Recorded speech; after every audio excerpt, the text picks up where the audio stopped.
Some non-traditional working relationships are things that we need to be aware of, and we've already mentioned the gig economy. It's important to know that 40% of our workforce is involved in what we would consider an alternative work arrangement.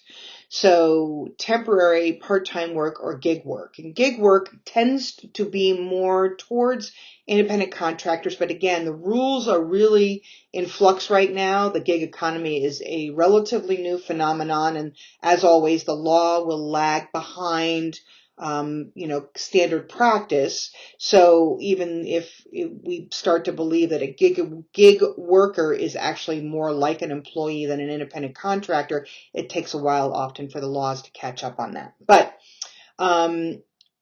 we should be aware that temporary workers usually work through a staffing agency, and that staffing agency is considered their employer. So a temporary worker or a contingent worker is not necessarily an independent contractor.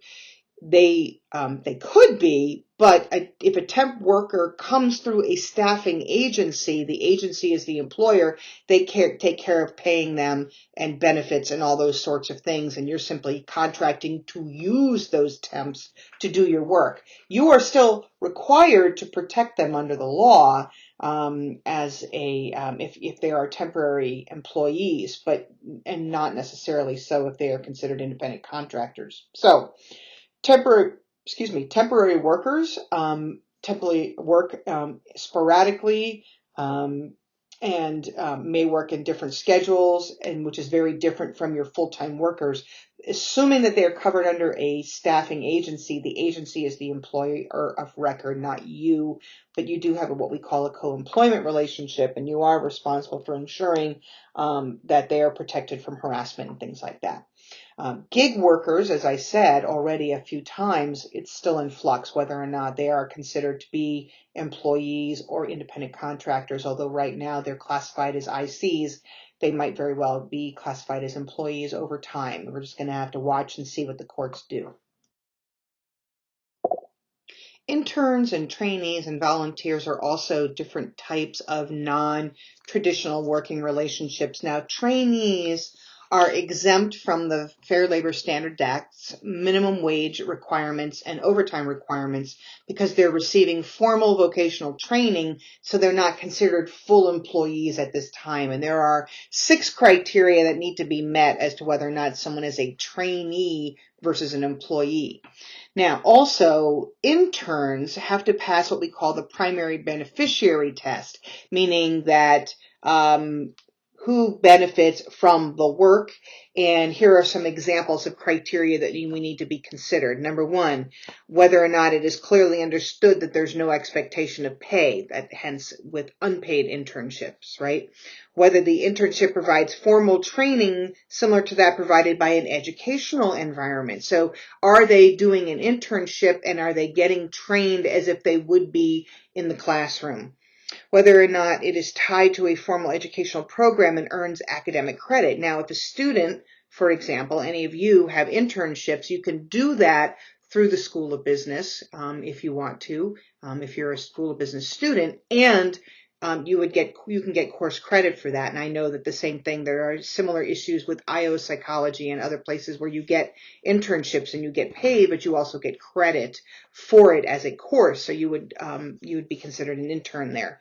Whether the internship corresponds to the academic calendar and accommodates academic commitments, which it is supposed to, whether it is limited in duration to the period that it provides beneficial learning, whether the intern's work complements rather than displaces work done by paid employees and simultaneously provides a significant educational benefit. So hence, when we talk about the primary beneficiary test, the employee as an intern benefits from that educational experience in building up their portfolio, building up their resume. And then lastly, whether or not it's understood that the intern is not entitled to a paid position after the internship. So it's considered an internship if there's just no guarantee or no promise of a job afterwards, versus a trainee they would, the reasonable assumption is if they pass the training period, they would be eligible for employment afterwards.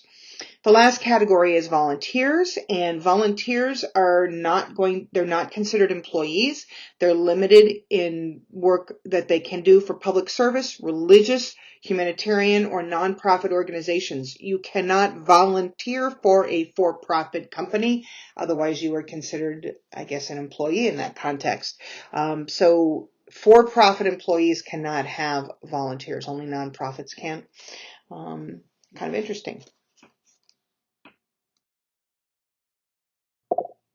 As I've already noted, there is a difference between the independent contractor and the staffing agency that is the employer of record, and again, the requirements regarding Title VII and all sorts of things like that. Remember, with an independent contractor, we don't have to engage in Title VII protections for independent contractors. However, when you have a staffing firm that is responsible for the contingent worker, they are the employer of record. That means that the employer, which is the staffing firm, pays the trainee, pays the employee, pays the temp the work that they need to do, provides the workers' compensation claims and things like that if there's any kind of accidents on the job. The staffing firm is the employer of record. They handle all that stuff. The client can be considered a joint employer because they can train temps. They will supervise temps, and you can have a temp work for you over a continuous period of time. There were times when I was going for my MBA back in the early 90s, and I engaged in temporary work because it was a lucrative job. You can make like $15 to $20 an hour being able to use word processing software. And go in and type and come in and work as a secretary for a limited period of time and make a tremendous amount of money doing it. And so I've had assignments that lasted a week, lasted a month, lasted 2 months, sort of depending on what they needed to do. So the client,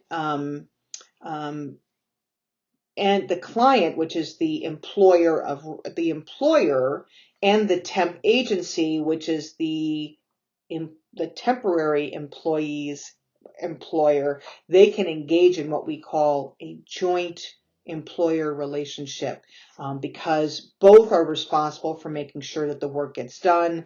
One is responsible for pay, the other one is responsible for the training and the supervision. So they jointly supervise, and we are liable to protect those employees from discrimination and harassment and things like that. So there's a joint, and it's called joint and several liability for both firms. Both have to do that. It is the contract between the temporary agency or the staffing agency and the employer that has to be very clear about what the terms are and who is responsible for what. So when you are signing a contract with a temporary agency, be very clear about what you're liable for and what the temporary agency is liable for. The last thing you should be aware of is what we call third-party interferer.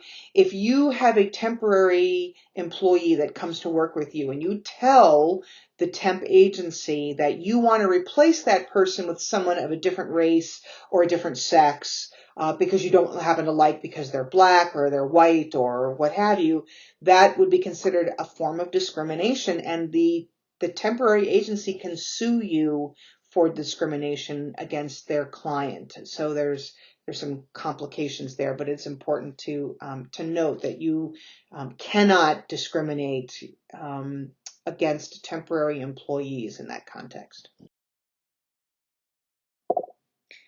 So here are some quick tips for managers to be aware of when you are trying to decide the status of your employee, whether they're an independent contractor, whether they're a contingent worker, or whether they're a full-time employee or a part-time employee with different classifications. So number one, be sure you understand the implications of worker classification, that you understand the rules behind them.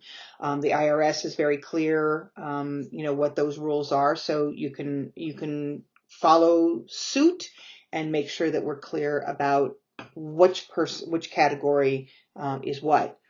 You have written agreements are recommended with understood classification by the parties. So we want to make sure the classifications are really clear, what the expectations are, that they should follow what the IRS guidelines say. So making sure that you've got a written agreement that the person is responsible for paying their own taxes, that they are not going to expect any benefits or equipment from the company. Then there are certain circumstances where, for example, you could lend them money to buy equipment and then with the assumption that they'll pay you back. That's a separate issue. But if you're giving it to them and you own that equipment, that'll fall more likely under the category of someone being an employee and not an independent contractor. If employment is contemplated, state the duration or at will.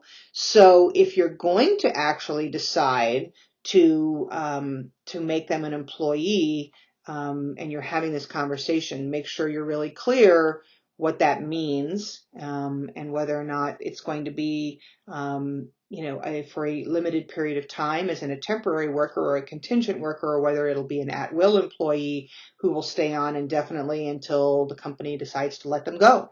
So, and that's all discussed in the next chapter, which we'll get to. But, if you're going to make this contemplation, be clear about what it is that you want, and be clear that it is not going to be an independent contractor, but it'll be more contingent work or full-time employment.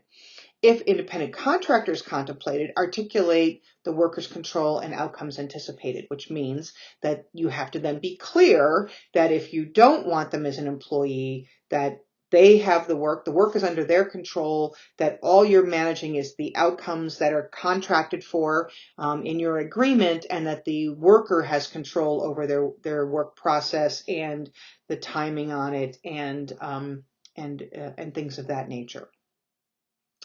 If they are an employee, you're responsible for the taxes. That needs to be clear. If they're an independent contractor, the independent contractor's has responsibility for the taxes. And so you need to make sure that that is laid out and clear. You want to make sure that you're paying your contractors for results and not time. Now, the contractor may estimate it'll take me 20 hours to do this work, but they're going to give you a set sum for the project, and if they go over, that's on them for not doing it within the time frame that they agreed to. You are paying for the product, the output, not for the time that they engage in it. Any training provided is a strong indication of employee status, which means if you are providing training for someone, they are probably an employee. Independent contractors hire their own assistants. So if you need an assistant to do your job and you're working as an independent contractor, you do the hiring. The employer that you are doing the contract work for, they don't get to determine who your assistant is. You can also ask for an IRS advance ruling. If you look at page 21 in the textbook, you can sort of see some examples of the rules that you would want to follow for determining your advance ruling. The bottom line is putting something in writing is very important, but in the end, if they are acting more like an employee in their performance as opposed to an independent contractor, it's the performance that really matters. You can write things in a contract all day long, but if you are pushing them to do something outside of the bounds of that contract to look more like an employee and not an independent contractor, then very likely it's the performance that is going to push the courts to say, doesn't matter, you can call it what you want, but it's quacking like a duck, so it's probably going to be an independent contractor. In continuing with clarity for definitions, of course we struggle with trying to decide what an employee is, right? I mean, we've talked about an employee could be a paid full-time employee, a part-time employee, could be somebody who does work for us, could be an independent contractor, could be a contingent worker, and each categorization has very different rules for whether or not they have to comply with Title VII and various other employment laws. From an applicant, the definitions for applicant and employer are a bit more clear. An applicant requires us to have 4 basic requirements: an expression of interest in an open position, basic qualifications for the job, consideration by the employer, meaning the person is considering them, and they aren't removed from candidacy for any particular reasons. So you can be an applicant in the applicant pool, but be removed because you don't meet the minimum criteria for whatever reason. So if you meet those 4 criteria, you would be considered an applicant, and documentation requirements and anti-discrimination laws apply to applicants as long as applicants are actively in the pool. So if you are in the pool and someone decides they don't want to interview you because you're a woman or because you're a man or because you're black or because you're Latino, the laws would still extend to you as an applicant for a full-time, for an employment position. Who is an employer also is relatively clear. The laws, all sorts of laws, define who is considered to be an employer, and Exhibit 1.6 in your textbook has Title VII's definition, the Civil Rights Act of 1866, Age Discrimination and Employment Act, ADA, Fair Labor Standards Act, Rehab Act. All of them have very clear guidelines on what is considered to be an employer. It's pretty self-evident. It's usually somebody who is contracting with someone to do work for them. They are usually employing them to do the work that they are not interested in doing or not able to do or can't do because they can't do it all. A private club is exempt from some Title VII provisions, so there's some ambiguity there, but generally speaking, employers fall along a whole list of a continuum of different definitions, but they all pretty much are clear based on the law. Per the U.S. Constitution, federal jurisdiction is limited to interstate commerce. So be sure that you're clear whether or not what you're engaging in is considered interstate commerce in that situation, and we'll finish that discussion on the next page.